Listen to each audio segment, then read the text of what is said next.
اسلامی انقلاب ایران میں جب سے آیا اس وقت سے دنیا میں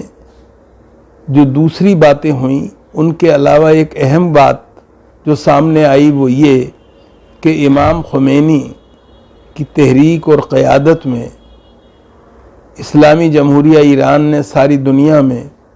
جمعۃ الوداع کو یوم القدس کے طور پر منایا اور دنیا میں منوایا، اور اس کا مقصد جو تھا وہ فلسطینی عوام کی مظلومیت، ان کو جس طرح محصور کیا گیا، جس طرح انہیں مقہور بنایا گیا، اس کے خلاف دنیا میں رائے عامہ کو بیدار کرنا تھا۔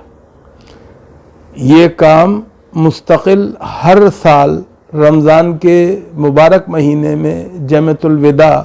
کے روز ہمیں دیکھنے کو ملتا رہا ہے۔ دنیا بھر میں احتجاج ہوتے رہے ہیں، اس میں ہندوستان بھی شامل ہے،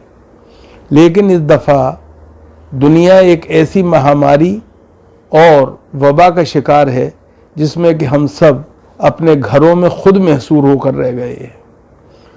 ایسے موقع پر ہم کیا کریں، یہ ایک اہم سوال ہے۔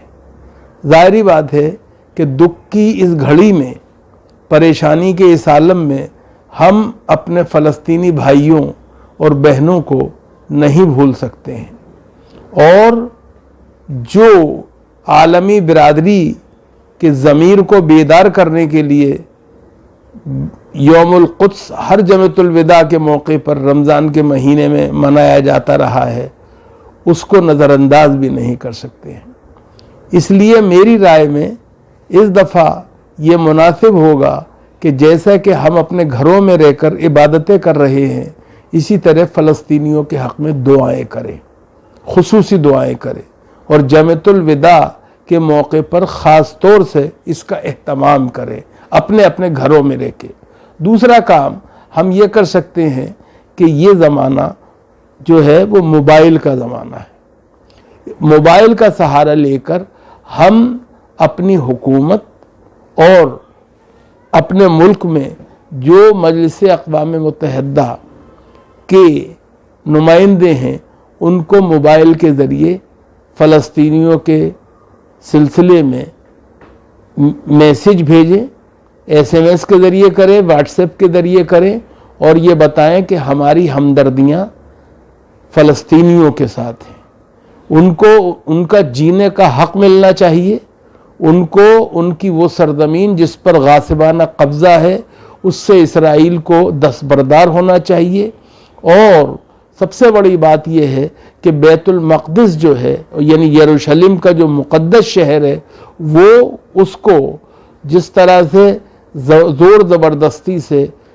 اسرائیل کی راجدھانی بنایا گیا ہے اس سے فیصلے کو واپس لیا جائے۔ اس سلسلے میں ایک اہم کام جو ہے وہ ہمیں نہیں بھولنا چاہیے، وہ یہ ہے کہ ہم نے ایک دو مملکتی فارمولے کو پاس کیا تھا۔ امریکہ میں فیصلہ ہوا تھا، اوسلو میں بات چیت ہوئی تھی۔ آج ضروری ہے کہ اس شروعات جو ہے وہ بنیادی طور پر اس دو مملکتی فیصلے پر مؤثر طور پہ عمل درآمد کر کے شروعات کی جائے۔ ہمیں یہ نہیں بھولنا چاہیے کہ دنیا میں امن اس وقت تک قائم نہیں ہوگا جب تک کہ مغربی ایشیا میں امن نہیں قائم ہوتا، اور مغربی ایشیا میں امن اس وقت تک نہ قائم ہو سکتا ہے، نہ مستحکم ہو سکتا ہے، اور نہ برابر ہو سکتا ہے جب تک کہ فلسطینیوں کو ان کا جائز حق نہیں مل جاتا ہے۔ اسرائیل کو اس کی بربریت اور اس کی جو زور زبردستی ہے اس سے نہیں روکا جاتا ہے، اور اس سلسلے میں ہمیں یہ خیال رکھنا چاہیے کہ امریکہ کا جو موقف رہا ہے، خاص طور سے ٹرمپ صاحب کے دور میں، اس کو بدلنا چاہیے، اور اس سلسلے میں وہ ہٹ دھرمی جس کا صدر ٹرمپ مظاہرہ کر رہے ہیں، اور افسوس یہ ہے کہ جو بائیڈن جو ہیں وہ بھی جس کی طرف راغب ہیں، ہمیں یہ دنیا کو بتا دینا چاہیے کہ امریکی